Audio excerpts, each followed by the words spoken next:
नमस्कार, exam information YouTube channel में आपका स्वागत है। जी हाँ, आपने ये लेटर ज़रूर देखा होगा। अगर आप यूट्यूब पे वीडियो देखे होंगे तो इस लेटर के बारे में आपने देख लिया होगा, रोजगार सृजन के संबंध में। क्या टीआरई 4 की वैकेंसी आने जा रही है? जैसे कि 21 तारीख को लेटर निकला है, 21/10/2025 को। तो यहाँ पर बताया गया उपर्युक्त विषय सूचित करना है कि माध्यमिक और उच्च माध्यमिक विद्यालयों में, ये हाई स्कूल की बात हो रही है केवल, में पदस्थापित कार्यरत शिक्षक एवं शिक्षेतर कर्मियों के संख्यात्मक आंकड़ा गूगल शीट लिंक पर 3 दिनों के अंदर अपलोड करने के लिए बताया गया है। तो ये चीज़ें आपने देख लिया कि 3 दिनों के अंदर अपलोड करने के लिए यहाँ पर बताया गया है। अब यहाँ पे आप देखिए कि ये जो लेटर है, ये निकला है 21 तारीख को। क्या टीआरई 4 की वैकेंसी आने जा रही है? और किसकी सरकार बनेगी तो वैकेंसी आएगी। देखिए यहाँ पर किसी की भी सरकार बने, बहुत जल्द तो वैकेंसी नहीं आएगी, चाहे वो तेजस्वी यादव की सरकार बने या एनडीए की सरकार बने, तुरंत वैकेंसी नहीं आने वाली है। आपको इस वैकेंसी में अब समय लगेगा, क्योंकि इलेक्शन खत्म हो जाएगा। इलेक्शन खत्म होने के बाद कार्य की जो प्रणाली होती है वो धीमी हो जाती है, क्योंकि सरकार को पता होता है, जो भी सरकार बने उन्हें पता है कि 4-5 साल तो रहना ही है। तो उस टाइम वैकेंसी देंगे जब इलेक्शन नज़दीक आएगा, क्योंकि सरकार के पास जो है वो बजट लिमिट होता है। बहुत सारे लोगों को लगता है, आज भी इंडिया में ऐसे मानने वाले लोग बहुत ज़्यादा है, उनको लगता है कि सरकार पैसे छाप सकती है, क्योंकि सरकार के पास पावर है पैसे छापने की। लेकिन ये सिस्टम ऐसे काम नहीं करता है। जो लोग अर्थशास्त्र समझते हैं उन्हें पता होगा, और कॉमन सेंस की भी बात है कि बहुत ज़्यादा पैसे छापे जाएंगे तो पैसा का वैल्यू कम हो जाएगा। ठीक है। तो सरकार के पास जितना बजट रहेगा उसी हिसाब से सरकार खर्च करेगी, और आप सभी को पता होगा कि टीआरई 4 इलेक्शन से पहले सरकार शायद बजट की वजह से ही नहीं दे पाई। नहीं तो कोई भी सरकार नहीं चाहेगी उसके खिलाफ कोई भी विरोध हो। अगर वो दिया जा सकता था तो सरकार दे देती, लेकिन शायद नहीं दिया जा सकता हो, इसीलिए सरकार ने टाल मटोल करते हुए समय को पास कर दिया और इलेक्शन नज़दीक आ गए। नहीं तो सरकार अगर देने के मूड में होती तो सरकार दे चुकी होती वैकेंसी।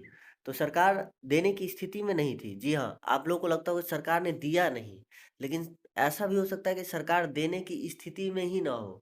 इस बात को समझना बहुत ज़रूरी है। ऑलरेडी शिक्षकों की बहाली हुई है बहुत ज़्यादा। आपने डाटा देखा होगा, प्राइमरी में 28 बच्चों पे 1 शिक्षक है, जबकि 30 पे होना चाहिए, तो बच्चे से ज़्यादा शिक्षक है। दूसरी बात है कि हाई स्कूल में भी सीट लगभग नहीं के बराबर खाली है। +2 में कुछ सीटें खाली है, लेकिन वहाँ पर भी विषयवार है, इसीलिए सीटें खाली है। नंबर ऑफ टीचर तो वहाँ भी बहुत ज़्यादा है बच्चों के अकॉर्डिंग।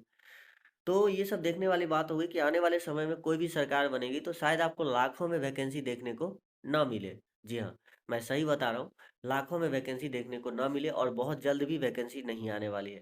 तो अगर आप पटना में रह के कहीं कोचिंग सेंटर के चक्कर काट रहे हैं, आपकी आर्थिक स्थिति सही नहीं है, तो मैं तो आपको कहूँगा कि आप सेल्फ स्टडी कीजिए। जब वैकेंसी आएगी तब देखी जाएगी, क्योंकि वैकेंसी आएगी तो आनन-फानन में एग्ज़ाम नहीं होगा। अब क्योंकि इलेक्शन हो चुकी है, हो जाएगी वैकेंसी आने से पहले, तो इलेक्शन हो जाने के बाद चीज़ें इतनी स्पीड में काम नहीं करती हैं। तो आनन-फानन में तो ऐसा नहीं है कि आज फॉर्म भरा है, कल एग्ज़ाम ले लिए, ऐसा नहीं होने वाला है, ठीक है? तो उसमें समय लगेगा, तो आपके पास पर्याप्त समय भी बचेगा एग्ज़ाम की तैयारी करने के लिए भी शायद। तो आपके ऊपर है, अगर आपकी आर्थिक स्थिति जवाब दे रही है, तो हम कहेंगे कि आप जो है सेल्फ स्टडी पे ज़्यादा ध्यान दें, और ये बेहतर होगा।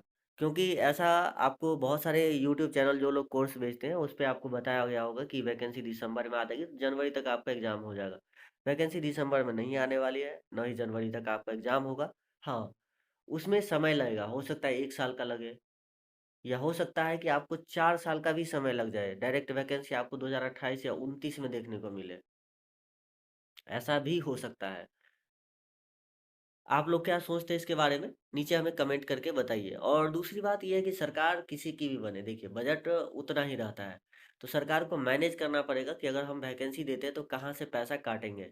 ऑलरेडी सरकार ने इतना सारा योजना लॉन्च कर दिया है इलेक्शन से पहले, जैसे फ्री बिजली, 1100 रुपये पेंशन, छात्रवृत्ति की राशि डबल कर दिए, और भी कई सारे स्कीम सरकार लॉन्च कर दिए। जैसे जो कॉन्ट्रैक्ट पे, अनुबंध पे काम करते थे, उन लोगों की सैलरी बढ़ा दी गई, डबल कर दिया गया।